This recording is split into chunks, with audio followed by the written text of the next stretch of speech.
कहते हैं मोसाद के लिए कुछ भी असंभव नहीं है, पर इस बार जो मोसाद ने किया है उसने पूरी दुनिया को दांतों तले उंगलियां दबा लेने पर मजबूर कर दिया है। एक साथ 3000 धमाकों की कल्पना शायद किसी ने भी नहीं की रही होगी। इस बार फिर मोसाद की कार्यशैली के चर्चे दुनिया भर में हैं। मोसाद ने लेबनान में 3000 धमाके किए हैं, जिसमें एक ऐसी तकनीक का इस्तेमाल किया है जिसे अभी तक सबसे सुरक्षित माना जाता था। 17 सितंबर 2024 को लेबनान की राजधानी में 3000 धमाके होते हैं। इन धमाकों की खास बात ये थी कि ये पेजर के जरिए किए गए थे। पेजर 90 के दशक में इस्तेमाल किए जाने वाला एक मैसेजिंग उपकरण था, जिसका इस्तेमाल मैसेज भेजने या रिसीव करने के लिए किया जाता था, लेकिन मोबाइल के आने के बाद इसका इस्तेमाल खत्म हो गया। लेकिन आश्चर्य की बात यह है कि 2024 के आधुनिक मोबाइल की दुनिया में भला पेजर का क्या इस्तेमाल? इसके पीछे भी एक कहानी है। इजराइल और लेबनान के आतंकी संगठन हिजबुल्लाह की दुश्मनी दशकों पुरानी है।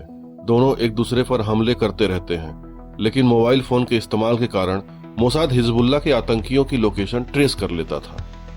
इस साल फरवरी के महीने में मोसाद हिजबुल्लाह के आतंकियों को उनके मोबाइल फोन की लोकेशन ट्रेस करके उन पर हमले करना शुरू कर देता है। इससे परेशान होकर हिजबुल्लाह के जनरल सेक्रेटरी हसन नसरुल्लाह 13 फरवरी को अपने सभी सदस्यों से कहता है कि अपने अपने मोबाइल फोन या तोड़ दो या दफना दो या बक्से में भर के ताला मार दो।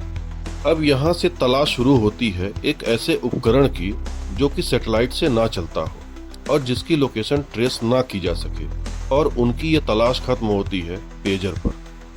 हिजबुल्लाह ताइवान के कंपनी गोल्ड अपोलो को 3000 पेजर बनाने का ऑर्डर देती है। इस पर मोसाद भी नजर बनाए हुए था।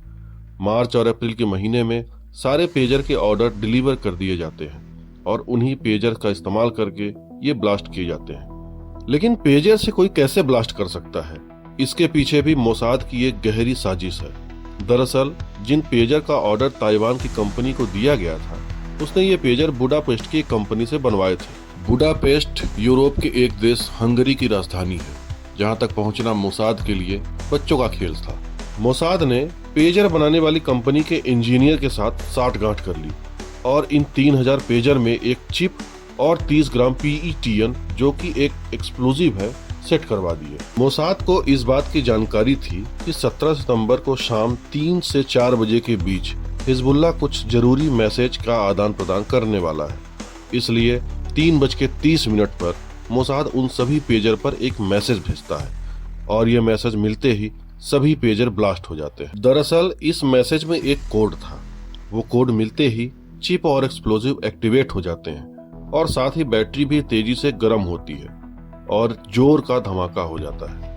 इस धमाके में 12 लोगों की मौत हो जाती है और 2700 लोग घायल हो जाते हैं। बाकी और जो 300 पेजर ब्लास्ट होते हैं, वो या तो हाथ में नहीं थे या ब्लास्ट के वक्त उसके आसपास कोई इंसान मौजूद नहीं था। मोसाद के इस ऑपरेशन के बारे में आप क्या सोचते हैं? कमेंट सेक्शन में हमें जरूर बताएं।